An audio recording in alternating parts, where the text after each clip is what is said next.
नमस्कार मंडळी. आज आपण पावसाळ्यात नैसर्गिकरित्या उगवणाऱ्या काही पौष्टिक रानभाज्यांची ओळख करून घेणार आहोत. तर या रानभाज्या चवीला अतिशय उत्तम असतात, शिवाय त्यामध्ये अनेक पोषक घटकही असतात. याआधी मी भरपूर पावसाळी रानभाज्यांचे व्हिडिओ टाकलेले आहेत, अपलोड केलेले आहे. परंतु जर तुम्ही माझ्या चॅनलवरती नवीन असाल तर तुमच्यासाठी हा खास व्हिडिओ. सर्वप्रथम प्रश्न पडतो, रानभाज्या म्हणजे काय?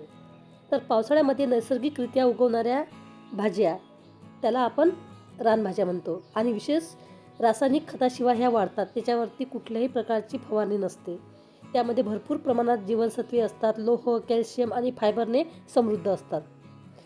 अशा प्रकारे ही भाजी जमिनीमध्ये उगवलेली असते. फक्त पावसाळी रानभाज्या निवडताना, साफ करताना आपल्याला काळजी घ्यायला पाहिजे, कारण ह्या भरपूर प्रमाणामध्ये मातीने भरलेल्या असतात. यामध्ये काही कीटकही असू शकतात, तर ते आपल्याला व्यवस्थित निवडून घ्यायचे आहेत. आणि या भाज्यांच्या सेवनाने रोगप्रतिकारक शक्ती वाढते, पचन सुधारते, शरीराला आवश्यक खनिजे मिळतात. आणि सर्वात महत्त्वाचं म्हणजे यामध्ये फायबर भरपूर प्रमाणामध्ये असल्याने आपलं पोट साफ होते. तर आधी जी भाजी आपण बघितलेली आहे ती आहे खोडशीची भाजी. वेगवेगळ्या भागामध्ये वेगवेगळी नावे असू शकतात. तर या भाजीला तेलपाट म्हणतात किंवा शेंडवेलही म्हणतात. तर कोवळ्या कोवळ्या फांद्या आणि थोडेसे कोवळे पानं या भाजीचे घेतले जातात. आणि अशा प्रकारे जोड्यामध्ये ही भाजी विकायला असते. विशेष म्हणजे ह्या रानभाज्या मिळतात मुंबईच्या आजूबाजूच्या परिसरात, आजूबाजूच्या जंगलामध्ये, माळ रानावरती, ओसाड जमिनीवरती.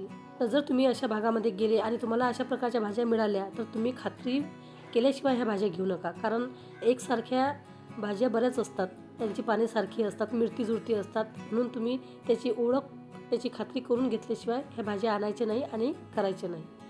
परंतु जर तुम्हाला त्याची ओळख पटली, खात्री वाटली, तरच त्या भाज्या आणा आणि बनवा आणि खा. तर बघा, अशा प्रकारे याच्या कोवळ्या फांद्या असतात आणि अशी ही पाने असतात. तर माझ्या व्हिडिओच्या माध्यमातून तुम्हाला या रानभाज्यांची ओळख, माहिती देण्याचा मी प्रयत्न करीत आहे. आतापर्यंत मला बऱ्याच कमेंट आलेल्या आहेत का ह्या रानभाज्या कुठे मिळतात.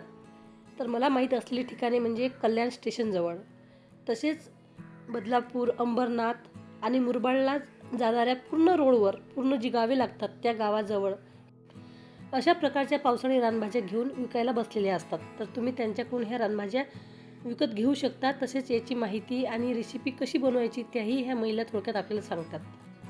जव्हार, मोखाडा, ठाणे, इतर भागामध्ये जे जे भाग आदिवासी आहेत त्या भागामध्ये ह्या भाज्या हमखास विकायला असतात. तर आपण माहिती करून ह्या भाज्या आणू शकतो आणि बनवू शकतो. तर बघा, ही भाजी आहे कोरला. तर याचं नाव कोरला आहे, परंतु जे वृक्ष असतात, झाडं असतात कांचनारचे, त्याची कोवळी कोवळी ही पानं आहेत आणि या कोवळ्या पानाची भाजी केली जाते. सध्या ही भाजी खूप महाग मिळते, कारण कोवळी कोवळी पानं घ्यायची म्हणजे भरपूर वेळ लागतो आणि एवढी भाजी मिळतसुद्धा नाही. कारण या भाजीच्या फक्त कोवळ्या फांद्या आणि कोवळी पानंच घेतली जातात. तर अशा पद्धतीने ही भाजी आपण आणून करू शकतो आणि खाऊ शकतो.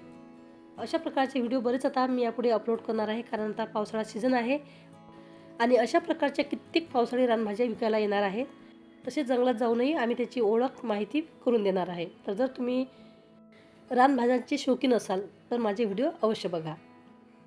या व्हिडिओत मी फक्त आपल्याला 3 रानभाज्यांची ओळख आणि माहिती करून दिलेली आहे. तर यापुढे मी या भाज्यांचे व्हिडिओ म्हणजेच रेसिपीही तयार करणार आहे आणि तेही व्हिडिओ लवकर अपलोड करणार आहे. भाज्या कशा साफ करायच्या, कशा निवडायच्या हेही मी तुम्हाला सांगणार आहे. तर आजच्या व्हिडिओमध्ये आपण पावसाळ्यात मिळणाऱ्या रानभाज्यांची ओळख, त्यांचे फायदे आणि त्यांचा पारंपरिक उपयोग जाणून घेतलेला आहे. तर अशा आणखी ग्रामीण आणि पारंपरिक रेसिपीसाठी चॅनलला सबस्क्राईब करा जर माझ्या चॅनलवरती तुम्ही नवीन असाल तर. आणि व्हिडिओला कमेंट करा आणि शेअरसुद्धा करा. धन्यवाद मंडळी.